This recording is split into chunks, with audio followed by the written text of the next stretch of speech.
Bonjour à tous et bienvenue sur la chaîne Wrestling Love. On se retrouve aujourd'hui pour une toute nouvelle vidéo. Alors dans cette nouvelle vidéo, nous allons parler WWE puisque nous allons donc faire la review du dernier pay-per-view de WWE qui était donc Extreme Rules 2021. Alors le show s'est déroulé dans la nuit du 26 au 27, donc la nuit dernière, et il s'est déroulé à Columbus dans l'Ohio.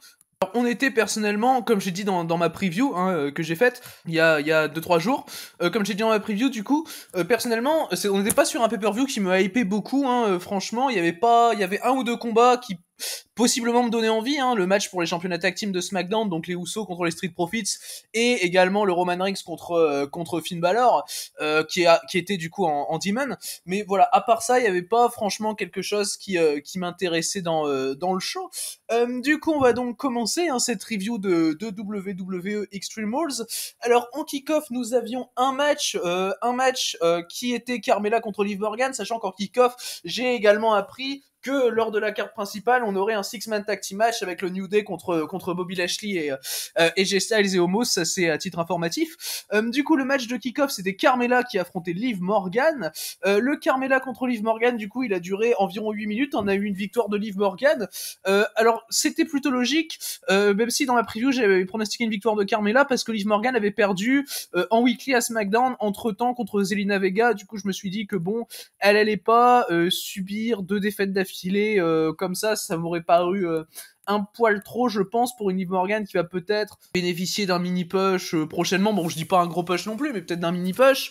Donc voilà, ça me paraît assez logique qu'elle batte Carmella. Carmella, c'est vraiment compliqué dans un ring, je trouve. Donc bah voilà, elle a tenté des choses, au moins ça pour le coup, voilà, elle a tenté des choses, mais est-ce qu'elle l'a réussi? Bah non. Liv Morgan en face, bon, c'est pas la catcheuse la plus passionnante, mais elle a quand même réussi à carry le match, j'ai trouvé. Et bah pour carry un match avec Carmella, c'est quand même rare. Voilà, c'est un bon match par rapport à ce que je m'attendais finalement, parce que bon, Liv Morgan, Carmella, je m'attends pas spécialement à un bon match, on va pas se mentir.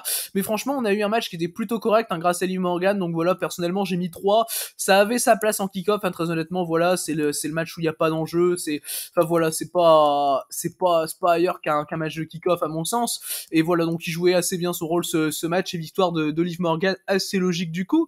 Voilà donc du coup pour ce match de kick-off, qui avons donc vu la victoire de Liv Morgan. On va pouvoir désormais passer à la carte principale du coup d'Extreme Rules 2021. Alors la carte principale, elle a commencé du coup avec un match que j'ai évoqué juste avant. Alors c'était du coup le match qui a été annoncé très tard finalement. Nous avions un six-man tag team match avec d'un côté le New Day, donc Big E, Kofi Kingston et Xavier Woods, qui affrontait Bobby Lashley, Omos et AJ Styles. Alors ce six-man tag team match, il a duré un peu plus de 18 minutes, victoire du New Day.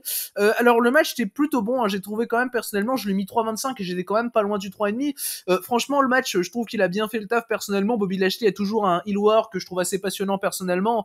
Je trouve qu'il a très très bien fait le taf, Bobby Lashley dans ce match, que ce soit de par ses échanges avec Kofi Kingston. On sait qu'il y a quand même une petite story entre Lashley et Kingston qui vient de leur match à Money in the Bank finalement. Et finalement ouais, bon, le match est juste un poil trop loin à mon sens pour ce qu'il est, parce que bah finalement t'es juste en opener de la carte principale, t'en fais peut-être un peu trop, même si bon, je conçois qu'on est sur une storyline qui est pour le titre WWE. Et aussi ce que j'ai à reprocher au match, c'est que c'est un peu le pay-per-view qui fait la transition vers le weekly finalement. Donc c'est quand même assez dommage, parce que du coup ça a été annoncé un peu plus tard dans la soirée, et je l'évoque maintenant parce que bah finalement c'est les conséquences du match. Tu vas avoir un contre un à Raw, donc cette nuit, Big E qui défendra son titre en opener contre Bobby Lashley, son titre WWE donc. Et je trouve ça dommage, parce que dans un sens, tu places un match en carte principale de pay-per-view pour builder un match de titre majeur qui aura lieu en weekly. Donc déjà là, je trouve pas ça logique à mon sens, et je trouve ça quand même assez dommage. Mais en soi, c'était un bon six-man, voilà. Pareil, AJ Styles, Homo, je trouve qu'ils jouent bien leur rôle, ils ont des bonnes combinaisons, ils sont bien avec Bobby Lashley. Enfin voilà, même s'il y a des moments où, enfin, Styles et Lashley vont finalement pas très bien s'entendre, où Styles va prendre un tag à Lashley à un moment où il veut faire son spear sur Big E. Enfin voilà, il y a des moments comme ça qui sont plutôt sympathiques, j'ai trouvé dans la construction du match. Mais voilà, en tout cas pour ma part, voilà, j'ai mis 3,25. Voilà, c'était un bon petit six-man, voilà, pour ouvrir donc cette carte principale, avec le seul problème qu'il était quand même un peu trop long. Du coup, voilà donc pour ce match donc remporté par le New Day. On va désormais pouvoir passer au troisième match du show. Alors le troisième match du show, c'était le match de championnat tag team de SmackDown, donc le match qui m'a hypé le plus pour ce show. C'était les Usos, donc Jay et Jimmy, qui défendaient leur titre contre les Street Profits, donc Angelo Dawkins et Montez Ford. C'était la troisième défense de titre, hein, donc des Usos, et deuxième défense contre les Street Profits, sachant que la première des deux s'était soldée par une DQ. Alors cette fois, c'est les Usos qui ont évidemment conservé leur titre en un peu plus de 13 minutes, dans un match que j'ai trouvé vraiment très sympa. Là aussi j'ai mis 3,25 et là aussi j'étais pas loin du 3,5. Simplement voilà, j'attendais quand même plus d'un match entre deux équipes qui m'intéressent beaucoup actuellement, surtout du côté des Usos, où je m'attendais quand même plus de la part de ce match, mais bon, ça reste un bon match par équipe avec des bonnes combinaisons de les deux côtés. Je trouve que Montez Ford a fait un très bon job de selling dans le match et laissé les retours de Powerhouse assez intéressants à Angelo Dawkins, et moi j'ai trouvé ça bien fait dans ce sens-là finalement. Et de l'autre côté, les Usos ont un bon heel work, ils tentent des choses, enfin, voilà, ils gagnent avec un double Uso splash sur Montez Ford, voilà, comme ça le mec se prend deux Uso splash, en plus de ça il est quand même un peu blessé dans le match, enfin voilà quoi, tu sens quand même qu'il y a rien qui décrédibilise quelqu'un ou quoi que ce soit. Ça a été vraiment un bon booking à mon sens, voilà, une conservation logique et clean de la part des Usos, donc personnellement voilà, en tout cas de ce point de vue-là, moi j'ai vraiment bien aimé. Mais après, je suis persuadé que les deux équipes ensemble sont capables de faire bien mieux, surtout avec le personnage actuel des Usos. Donc c'est pour ça que je reste quand même un peu sur ma faim, malgré le fait que ce soit quand même un 3,25. Donc si en soi pas un mauvais match, hein, c'est un peu ma note de base. Et encore là, c'est un match qui est vraiment quand même assez cool, hein, parce que je suis pas loin du 3,5. Enfin bon voilà, et victoire des Usos, donc très cohérente de toute façon. Et je voyais pas d'autres résultats, hein, pour ce match.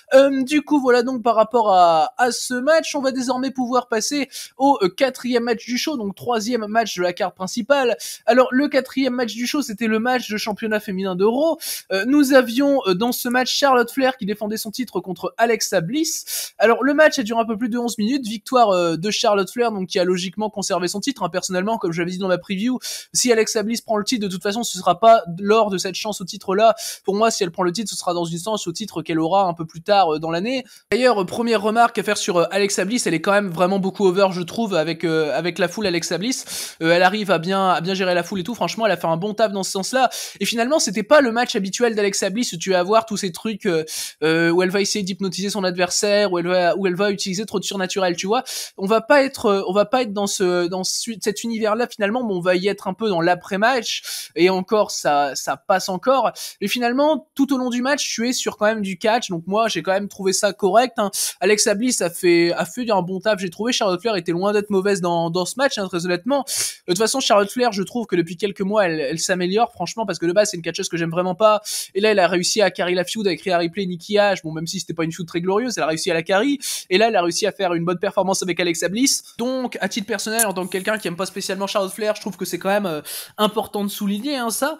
Mais du coup, ouais, bon, après, les deux ont peut-être pas la meilleure alchimie au monde, mais je trouve qu'elles ont quand même fait le taf, voilà. C'était un match qui était pas trop long non plus, voilà. C'est un match qui est assez basique, hein, finalement.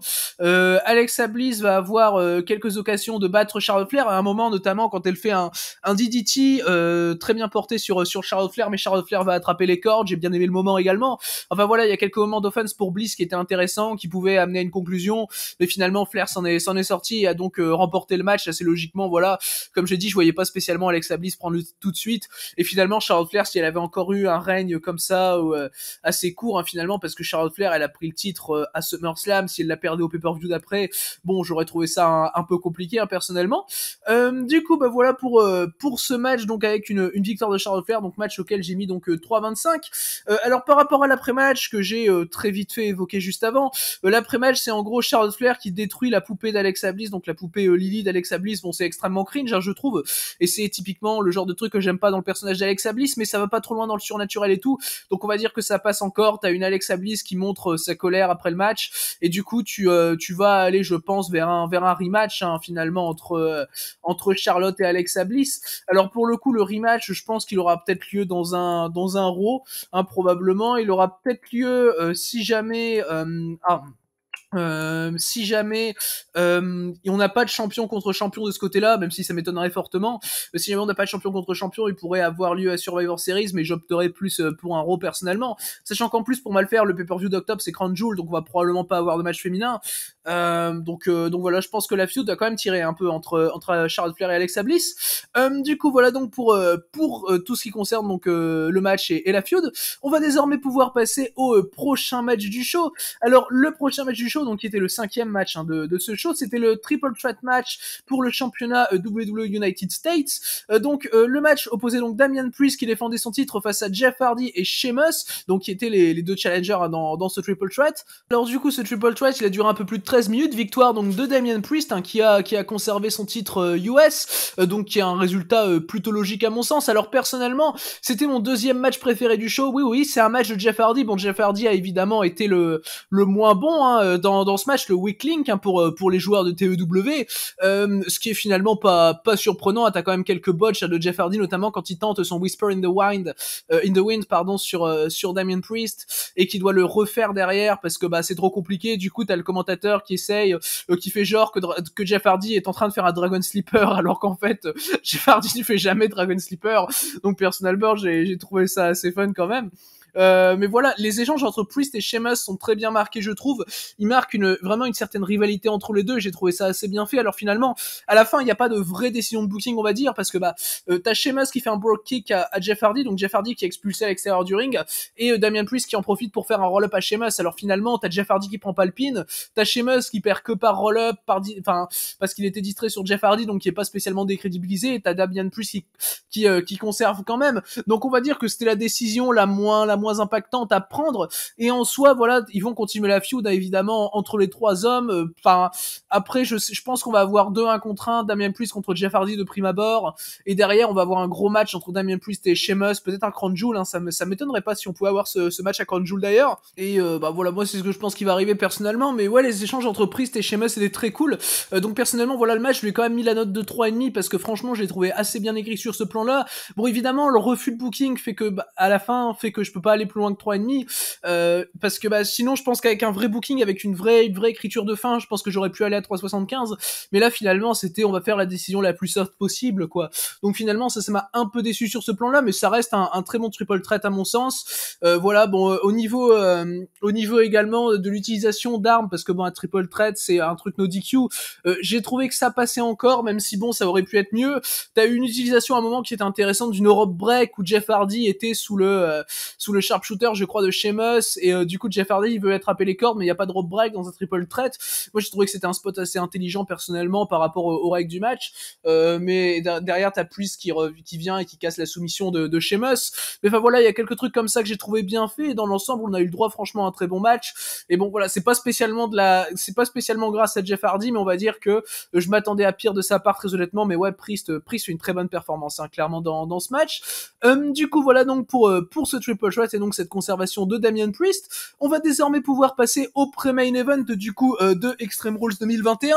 Alors le pré-main event c'était du coup le match pour le championnat féminin de SmackDown. Donc nous avions Becky Lynch qui effectuait sa première défense de titre contre Bianca Belair, à qui elle avait d'ailleurs pris le titre lors de SummerSlam dans un squash de 26 secondes on rappelle.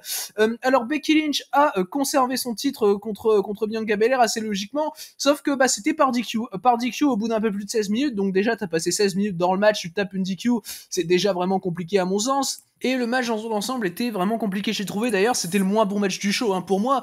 Très clairement, Becky Lynch, bon, je trouve que franchement là, elle a montré quand même ses limites dans un ring. Bon, après, elle vient de revenir, elle a passé du temps sans catcher, donc à la limite, ça peut se comprendre, tu vois. Mais le match, je l'ai trouvé vraiment inintéressant, déjà beaucoup trop long pour ce qu'il était. Au début, franchement, c'était sympa au début, je veux dire, mais finalement, narrativement, il y a quasiment rien qui a été exploité, dans le sens où Bianca Belair qui est dans une position de challengeuse contre cette Becky Lynch là, personnellement je trouve que c'est pas spécialement le bon plan, parce que moi j'aurais trouvé ça beaucoup mieux avec une Bianca Belair qui doit se prouver en tant que championne, comme ça avait été un peu le cas contre Bayley, et qui avait eu un super jeu de position par rapport à ça, qui avait fait que j'avais autant adoré leur feud. Et du coup ce qui fait que Bianca Belair elle arrive pas spécialement à faire une performance vraiment intéressante, en tout cas à mon sens. Puis contre Becky Lynch, je trouve que je sais pas, ça matche pas des masses. Je sais pas, je trouve déjà que de base ça matche pas des masses entre Bianca Belair et Becky Lynch, du coup, ce qui fait que t'as pas la meilleure des alchimies, ce qui fait que t'as pas le meilleur des rythmes, t'as pas l'action la plus fluide. Et puis Becky Lynch, personnellement, je l'ai pas trouvé au niveau en fait dans ce match. C'est tout simplement ça qui m'a vraiment dérangé. Puis t'as la DQ à la fin avec l'arrivée de Sasha Banks qui attaque et Bianca Belair et Becky Lynch. Bon voilà quoi, c'est compliqué parce que bah du coup t'as passé 16 minutes où il y a quelques moments qui sont quand même assez chiants. Franchement, t'as quand même pas mal de séquences où bah tu te dis bon, c'est quand que c'est terminé quoi, surtout vers la fin. Et puis en fait t'as la DQ qui arrive et tu te dis ouais, tout ça pour ça en fait. Et finalement t'as perdu ton temps. Donc bon, après je dirais pas que le match est nul, ce serait mentir, mais voilà, le match est quand même un peu compliqué, un peu moyen on va dire. C'est pour ça que voilà, j'ai mis 2,75 personnellement. Bon après je pense que de toute façon ça valide un triple threat pour le titre féminin de SmackDown. Là encore je sais pas où ça se fera, sûrement ça se fera plus tard. Après de toute façon ils ont le temps de mettre en place la feud très clairement avec les trois, mais bon personnellement voilà, un triple threat entre Belair, Banks et Lynch, c'est pas spécialement ce qui me hype personnellement. Je suis pas le plus grand fan des Belair je vais y arriver, des Banks Lynch, je suis pas le plus grand fan des Banks Lynch. Le Belair Banks on a eu à WrestleMania, j'ai trouvé ça, on va dire, correct, mais pas fou non plus. Et puis du coup là t'as le Lynch Belair que j'ai trouvé pas spécialement fou, donc bon, je suis pas sûr que les trois ce soit les trois qui aient la meilleure alchimie ensemble. Après je sais pas, ça peut peut-être marcher, on verra. Peut-être que je vais être surpris, mais finalement moi personnellement je suis pas hype par ça. Du coup voilà donc pour ce pré-main event du coup remporté par DQ par Becky Lynch qui conserve donc son titre féminin de SmackDown. On va pouvoir désormais passer au main event du coup de ce show. Alors le main event c'était le match pour le championnat Universal. Du coup c'était un Extreme Rules match entre Roman Reigns et Finn Balor, donc qui est arrivé en All Demon comme prévu. Donc le match a duré un peu moins de 20 minutes, victoire donc de Roman Reigns qui a assez logiquement conservé son titre. Alors personnellement le match je l'ai vraiment bien aimé, c'est même mon match préféré du show, je lui ai mis la note de 3,5. Alors très honnêtement, j'ai passé vraiment un bon moment dans le match. J'ai bien aimé le character work autour de Finn Balor, très honnêtement. Roman Reigns également, je trouve qu'il a bien géré finalement. Et puis bah, tu sentais clairement l'évolution entre le match de Reigns en weekly contre Balor et là son match de pay-per-view contre le Balor Demon, où il a eu beaucoup plus de difficultés à battre Finn Balor Demon. Et c'est pour ça que j'aime bien la fin, parce que je sais que la fin a connu beaucoup de controverses par rapport à ce match en fait. Et en fait, si vous voulez, la fin, tu as Roman Reigns qui porte un spear à Finn Balor à travers une barricade. Du coup, au bout d'un moment, t'as une lumière rouge qui s'allume et tu commences à voir les battements, tu sais, dans la musique de Finn Balor démon, tu commences à les avoir, et t'as Finn Balor qui d'un seul coup, 30 secondes après s'être pris le spear de Reigns, se relève à Roman Reigns et commence à l'attaquer. Il le ramène dans le ring et il veut lui faire un coup de grâce. Et en gros, le truc, c'est que bah, en fait, toute la troisième corde tombe. Du coup, Balor tombe sur le ring et du coup, il peut pas conclure le match en fait. Et du coup, Reigns en profite pour porter un spear à Balor et remporter le match. Alors personnellement, j'aime bien l'idée de chance déjà dans la victoire de Roman Reigns, parce que finalement ça peut créer une dynamique intéressante, parce que c'est vraiment la première victoire en soi que Roman Reigns gagne par chance. Parce que là en soi, là je vais pas, parce que pour moi les victoires qu'il gagne avec les Usos, avec tout l'overbooking, pour moi c'est pas des victoires par chance, tu vois. En gros, si vous voulez, l'idée du tribal chief de la bloodline, la famille ultra dominante, tu vois. Et si les Usos l'aident, tu vois, ça passe dans l'histoire du personnage de Roman Reigns. Donc moi personnellement, ça me dérange pas. Tandis que là, bah finalement la bloodline, parce que bah les Usos évidemment étaient aider Roman Reigns pendant le match. Bah finalement là, la bloodline, ils ont eu besoin quand même de chance pour pouvoir battre Finn Balor Demon. Et ça montre quand même la supériorité de Finn Balor Demon par rapport au précédent challenger qu'a pu avoir Roman Reigns tout au cours de son règne. C'est que la victoire de Reigns est vraiment par chance, tu vois. Et juste derrière, bah Roman Reigns il arrive sur Brock Lesnar. Et du coup, bah à Crown Jewel, le match est du coup officiel. Le match pour le titre Universal, ce sera Roman Reigns contre Brock Lesnar.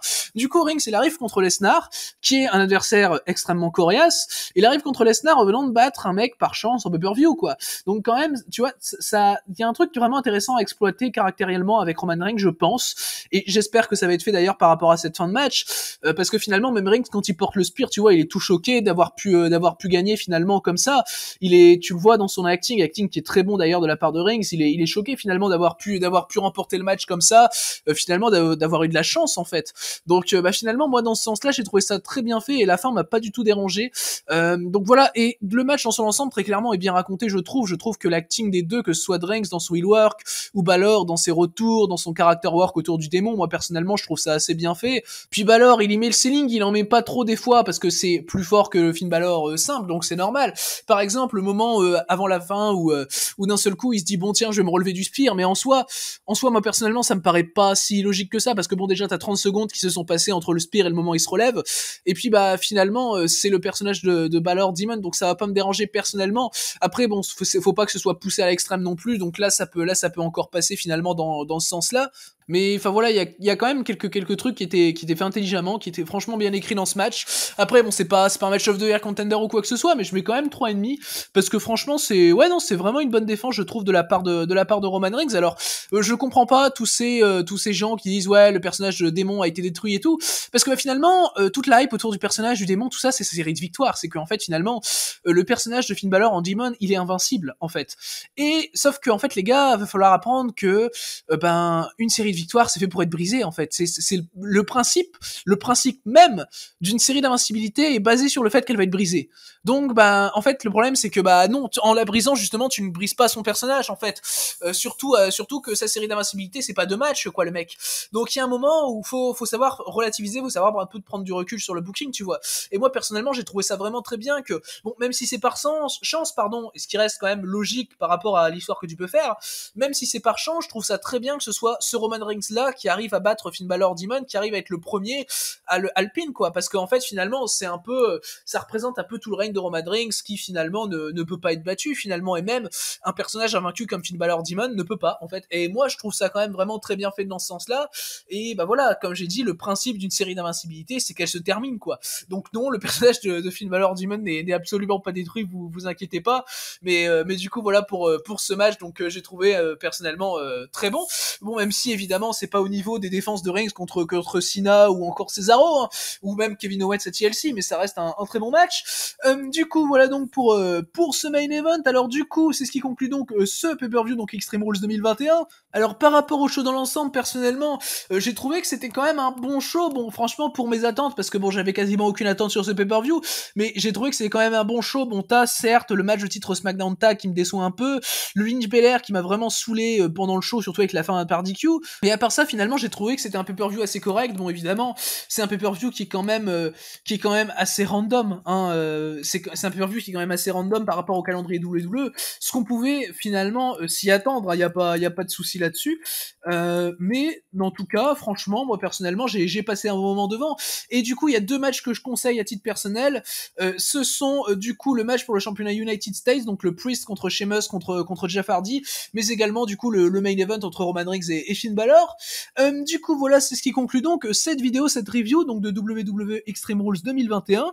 J'espère que du coup cette vidéo vous aura plu, merci à vous de l'avoir écouté, et du coup d'ici les prochaines vidéos je vous dis à la prochaine.